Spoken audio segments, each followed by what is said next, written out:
Longines have just released a brand new Legend Diver white dial, and I think this is genuinely my new favourite Longines watch. And there's a couple of subtle features that they've changed from the last iterations of the Longines Diver to make it my new Longines watch. It's not, to me, just a colour change. There's a couple of things that I will go over in this video that are really subtle changes, but make all the difference to this watch. Welcome back to the Chisholm Hunch channel. My name is Harrison, as always. And you might notice that we're somewhere a little bit different today. We're actually in the Isle of Lewis and the Isle of Harris in Scotland. And it's a beautiful place, and I'm filming a really epic video for you at the moment. So make sure you hit that subscribe button. If you do enjoy these videos, I'd really appreciate it. And that one is coming very soon. So before we kick off with the technicalities that are different to the last models, let's just cover the basic specs of this watch and how I feel about those specs. So firstly, it comes in at 39mm in diameter. That's the Goldilocks size for most of us watch enthusiasts. With that said, I would say it wears just that little bit more chunky than 39mm. It looks more like a 40 in my eyes. And the reason being is that it does have that internal bezel and the two pushers on the right hand side outside the watch. This kind of gives the dial more real estate. It kind of expands that dial out a little bit more and makes it look just that touch bigger.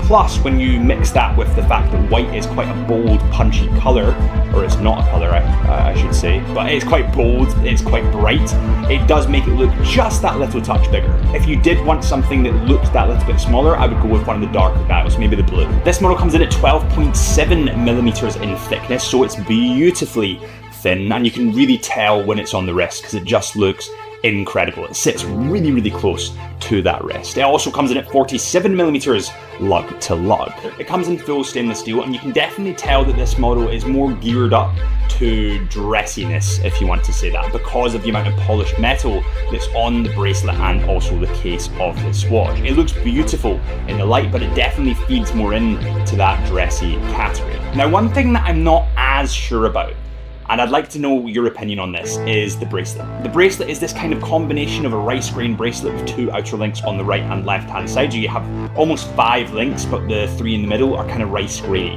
And I'm not really sure about that bracelet, if I'm totally honest. I think I'd rather a NATO strap on this watch, but again, that is probably just personal preference. With that said, what I do really like is the functionality that they've added.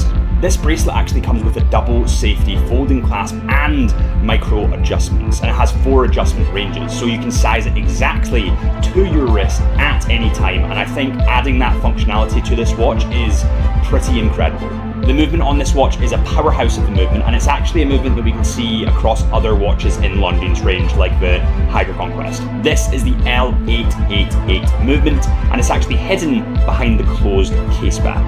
It beats at 25,200 VPH. It has a monocrystalline silicone balance spring and 72 hours of power reserve. To top this off, it is fully automatic, so it's not manual wound. It does have that rotor that spins in the back and charges your watch up. The case back of this watch is closed, and you can see that beautiful silhouette of a diver. But what's more interesting is if you look really closely, and this is a subtle little Easter egg for you guys, you can actually see that the diver is wearing a Longines Legend Diver, which is pretty awesome. The details, that is what makes luxury luxury, and that's what really excites me. These tiny little details that mean so much to people. Yeah, it's nice. When it comes to the crowns on the right hand side, the top crown rotates the interior bezel and it's bi-directional, and the bottom crown winds up the movement. So if you want to increase the power in your movement, you can wind that up using the bottom crown. Staying true to Longines history on this watch, they've actually given it a 300-meter water resistance. And obviously there's a ton of history involving this watch in the 1950s when it was initially launched under a different name, but it was kind of the same vibe, and it was for diving. So they've stayed true to their roots in that respect, and I quite like that. I'm actually thinking of doing an entirely different video on that, so if you want to see that, let me know in the comments. It's a really interesting watch. I also think it was a bit of a sleeper amongst Longines range. I mean, whenever we think of Longines now, we think of the HydroConquest GMT, we think of the Conquest, we think of the Conquest Heritage. Not often do people think of the Longines Legend Diver, but I do think it's one of the most underrated models in Longines arsenal, period. Alright, so now we get to those spicy new upgrades that they've added. They've peppered, they've just grated the spice over it and made it just a little bit brighter. So firstly, we have the print of the text. So the numerals, the hour markers, and also the coating to the hands and all that kind of stuff. It is now in black instead of white. Now, when we look at the previous iterations of the Longines Legend Diver, the text or the hour markers and all that kind of stuff is primarily in white. And this is the first time that they've actually gone down a different route. They've gone for the black against white, which is beautifully contrasting. Now, when we look at the triangle at the top at the 12 o'clock mark, it again is that slight bit different. It's actually filled with luminova, and it gives it that kind of greeny hue, and it just looks unbelievable on this dial. Perhaps I'm biased because it's a white dial, and I always seem to gravitate towards white. It probably is because I'm biased, but you can't deny it looks great. I definitely have an infatuation with white dials. I've just been thinking about that for a second. I'm biased. I am. I'm totally biased. And then we get to the hands. The hands are another one that are very different to what we normally see on the Legend Diver.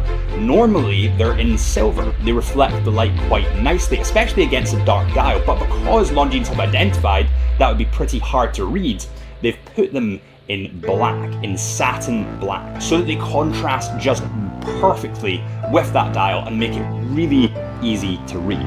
Just think for a second, when you look at the interior rotating bezel diving models that are out there, let's think of the IWC Aqua Timer or the JLC Polaris.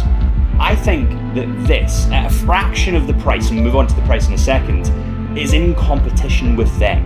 And that is saying a lot. I think Longines have really honed in on their designs over the last 3 years in particular, and it's making a big boom in the industry because in terms of affordability, but also quality, they're hitting the nail on the head. The price on this model comes in at £3,150. So it's actually £50 more expensive than the other Longines heritage divers. And I'm not sure why. If you know that, let me know in the comments, because honestly, I'm not sure why. I would have thought because they're using black, satin black kind of hands instead of silver, that it would be less expensive, slightly. So there probably is something that I'm missing there, but yeah, let me know in the comments. Let me know what you think of this watch, by the way, because I'm not sure if maybe I'm just falling in love with it because it has a white dial. And genuinely, I tend to do that. I tend to get really infatuated by things with white dials. I just love the way they look. That's a me thing, I suppose. But this is Longines Legend Diver, and honestly, I think it's my new favourite Longines watch. Thank you guys so much for watching. If you have enjoyed, please hit that subscribe button. I'd really appreciate that. Or follow our Instagram at ChisholmHunterWatches, or my Instagram at HBLifelens, or our podcast, the Into the Mind podcast. And I'll see you guys real soon.